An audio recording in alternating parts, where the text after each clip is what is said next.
Hello friend, pressure at any point in a liquid at rest is the same in all directions. Hey, what I've just said is what we call the Pascal's principle and is applicable to fluids that are in containers and they are at rest. In this video, we are looking at derivation of Pascal's principle. As we said, it states that the pressure at any point in a liquid at rest is the same in all directions. It means if I consider, for example, the directions of a Cartesian graph, if I consider three dimensions, that is the y direction, the x direction, and the z direction, if we analyze the pressure at that point on a fluid, it is going to be equal in all those directions that I've just said. Now, to derive this, let us consider a wedge-shaped fluid, element ABC with unit thickness, and let it appear as follows. If we have ABC, we have a pressure Py acting vertically upwards on face AB, and Px acting horizontally on the vertical side CB.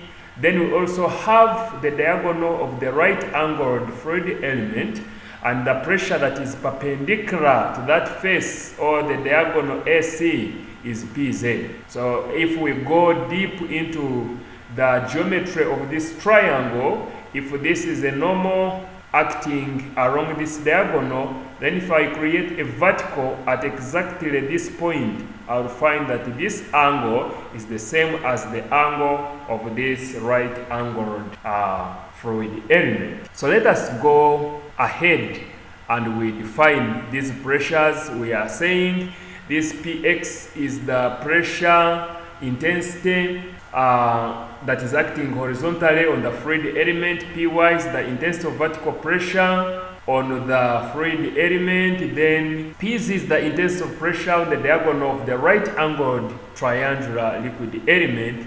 Then also alpha is the angle of the liquid element. Then if we look at capital Px is now the total pressure force due to the pressure small px. Therefore, this is the pressure force due to Px. Then Py is the total pressure force on the horizontal side AB of the liquid element, and this force acts vertically upwards. This one acts horizontally, and is as a result of this one is as a result of pressure Py. Then Pz is the total pressure force on AC of the liquid element, and it acts at right angles or normally to that diagonal that we are talking about, that joins A to C. Now, we have to also remember this relation that pressure is equal to force over area.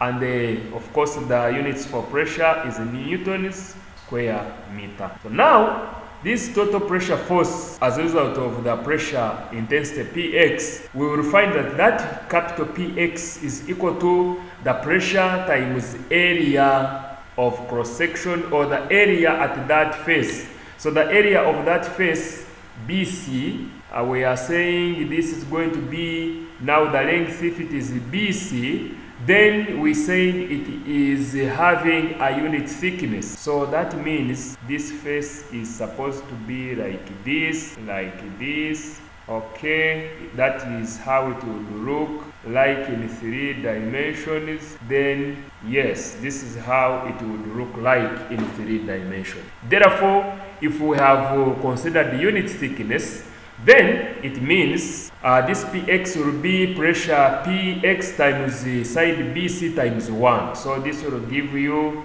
Px BC times 1, and 1 is there. Then we also go to force Py.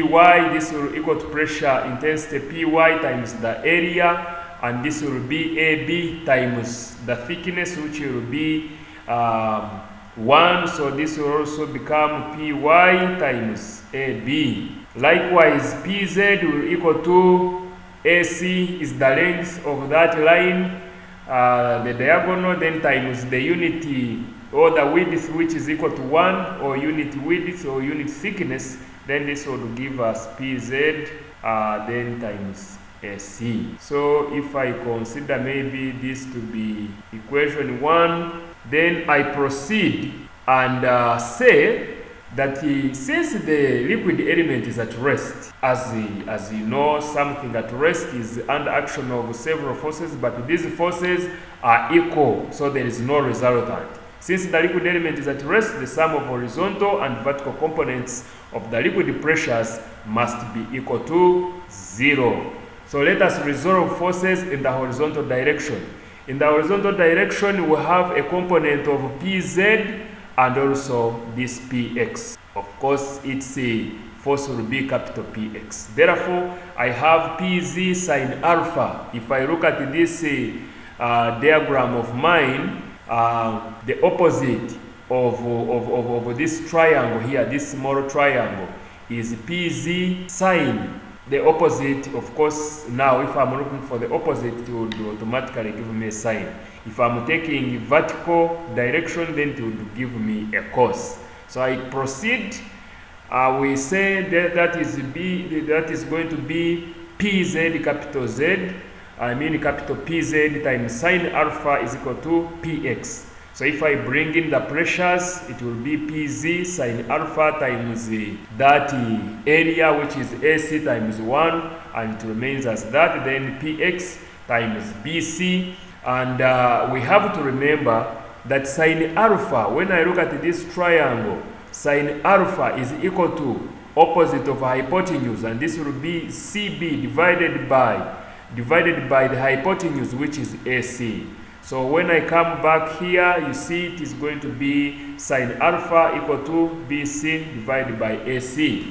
Then, therefore, if I substitute it in here, I will have Pz times BC out of AC equal to Px times BC, meaning that this and that will go, that and that will go. I'll finally have Pz, which is equal to Px, and this is equation star, very, very important. Then if I resolve forces vertically, I said this Pz would have now a component of cos. Therefore, if I substitute in my pressure intensities, because this Py is equal to pressure times area, therefore I will have Py, which is the pressure intensity, times the area, which is AB times 1, and this is equal to Pz cos alpha AC times 1. But we also know cos alpha is equal to adjacent over hypotenuse. Adjacent over hypotenuse. You can see the adjacent is AB, then hypotenuse is AC. So I come and put in my relation of cos alpha equal to AB out of AC in here. So it will be Py times AB equal to Pz times AB over AC times AC. So this and that will go, this and that will go, and I remain with Py equal to Pz. If this is the equation star star, I see that from star and star star, I see that I have a relation of Pz equal to Px. It means this Px is equal to Pz is equal to Py.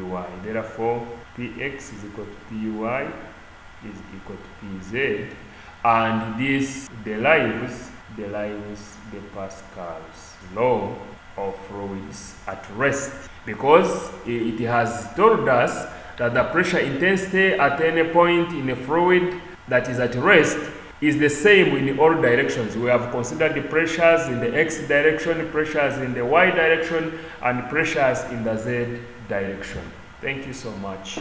See you in the next lecture.